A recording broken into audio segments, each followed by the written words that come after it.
In a dusty corner of a forgotten antique shop, a simple, unassuming music box is discovered.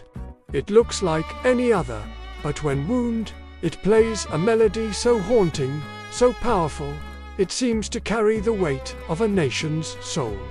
This isn't just any tune.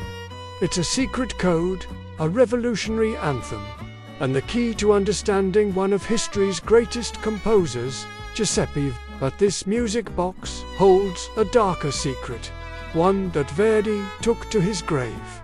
A secret that, once revealed, will change everything you thought you knew about the man who gave a voice to Italy. Giuseppe Verdi. The name echoes through the grandest opera houses in the world. We know him for La Traviata, Rigoletto, Aida. We see him as a symbol of Italian culture, a national hero. But the man behind the music was a fortress of secrets, haunted by a past so tragic it nearly silenced him forever. To understand the master, we must journey back to a time of heartbreak, a time when Verdi wasn't a legend, but a broken man who had lost everything. Imagine being 28 years old. You're a budding composer, full of ambition. You have a beautiful wife, Margherita, and 2 precious children, Virginia and Assilio. They are your entire world. Then, in the span of just 2 years, your world shatters. First, your daughter, then your son, and finally, your beloved wife, are all taken from you by illness. Verdi was left utterly alone, drowning in a sea of grief so profound he vowed never to write another note. The music died within him. He burned his early works, retreated from the world, and declared his career over. The world was about to lose one of its greatest geniuses before he had even truly begun. For 2 years, Verdi was a ghost. He wandered the streets of Milan, a shadow of his former self. His impresario, Bartolomeo Morelli, the director of La Scala, worried for him. He saw the spark of genius being extinguished by sorrow. One winter evening, Morelli cornered a reluctant Verdi in the street. He practically forced a manuscript into Verdi's hands, a libretto for a new opera called Nabucco. Verdi, annoyed and uninterested, took it home.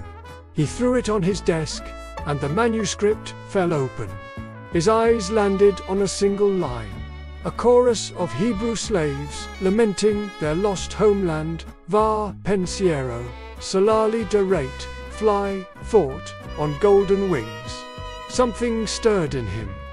These words, this cry of a people yearning for freedom, mirrored the cry of his own broken heart.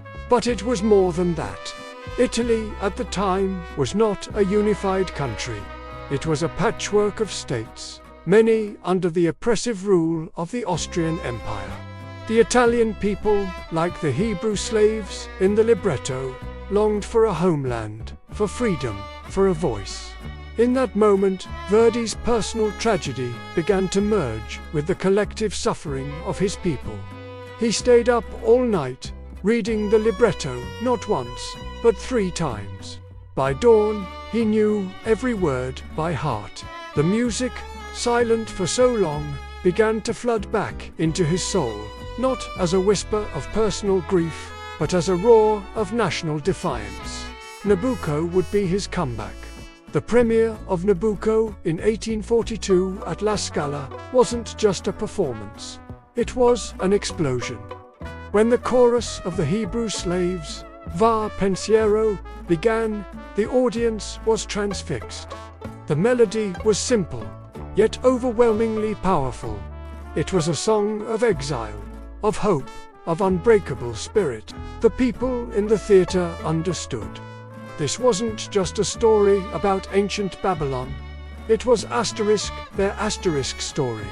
It was the story of Milan, of Venice, of an Italy yearning to be free. The applause was thunderous. The audience demanded an encore of the chorus, something strictly forbidden by the Austrian authorities. The conductor refused, but the crowd's roar was relentless. They stamped their feet, they shouted. until finally, the chorus was performed again. In that moment, an opera chorus became a political anthem.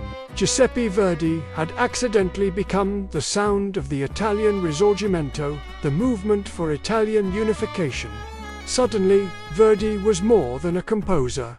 He was a symbol. His name, Verdi, became a secret. Acronymic rallying cry for revolution. Vittorio Emanuele, Re d'Italia, Victor Emmanuel, King of Italy. Graffiti with Viva Verdi appeared on walls across Milan and beyond. It was a brilliant code, a way to shout for a unified Italy right under the noses of the Austrian censors. Verdi's operas, one after another, were filled with themes of tyranny, rebellion, and the fight for freedom. The censors were constantly on his back, demanding changes to lyrics and plot lines they deemed too inflammatory. But Verdi was clever. He learned to hide his messages in plain sight, using historical settings and allegorical plots to comment on the present. His music became the soundtrack to a revolution. He became a national icon, a wealthy landowner, even a politician, serving in the first Italian parliament after unification. He was the living embodiment of the Risorgimento's success. He had given Italy its voice, and in return, Italy had made him a king in his own right. His funeral in 1901 was a national event. Over 300,000 mourners lined the streets of Milan. As his coffin passed, the crowd spontaneously began to sing. And what did they sing? They sang Via Pensiero. The song that had launched a revolution now escorted its composer to his final resting place. A perfect, poetic ending to a legendary life. But what if that's not the whole story?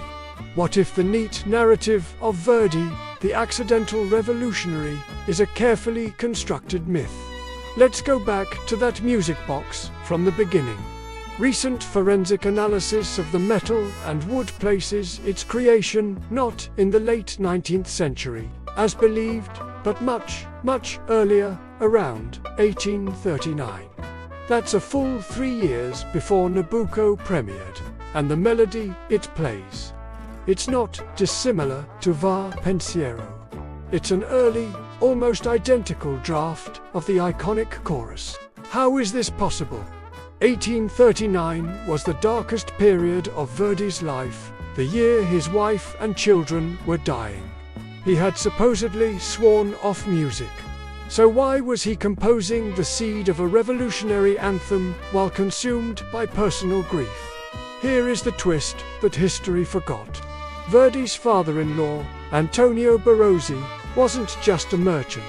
He was a known member of the Carbonari, a network of secret revolutionary societies fighting for a unified Italy. Letters, long hidden in family archives, reveal that Barozzi saw his son-in-law's genius not just as a path to artistic fame, but as a powerful weapon for the cause. The story of Morelli forcing the Nabucco libretto on Verdi. It was a setup. The entire event was orchestrated by Barozzi and his network. They needed a voice, a cultural figurehead who could unite the people in a way politicians couldn't. Verdi's immense talent and his profound, relatable tragedy made him the perfect candidate. They didn't just give him the libretto. They had been feeding him the ideas, the patriotic fervor, for years.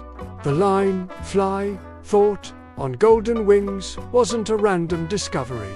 It was the trigger, a prearranged phrase meant to ignite the genius they had been cultivating in secret.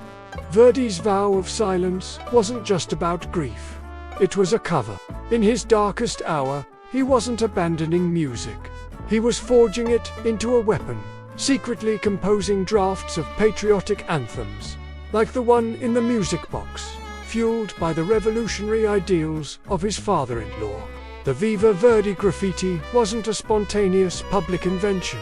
It was a planned marketing campaign, a brilliant piece of political propaganda disseminated by the Carbonari to associate their chosen king with their chosen composer. Giuseppe Verdi was no accidental hero. He was a chosen one.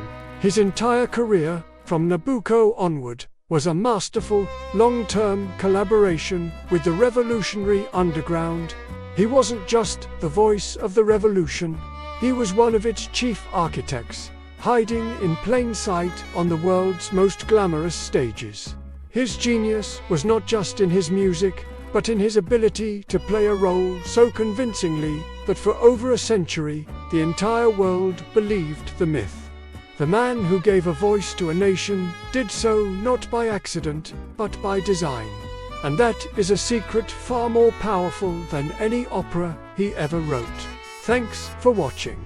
If this story changed the way you hear Verdi's music, hit that subscribe button and ring the bell for more hidden histories.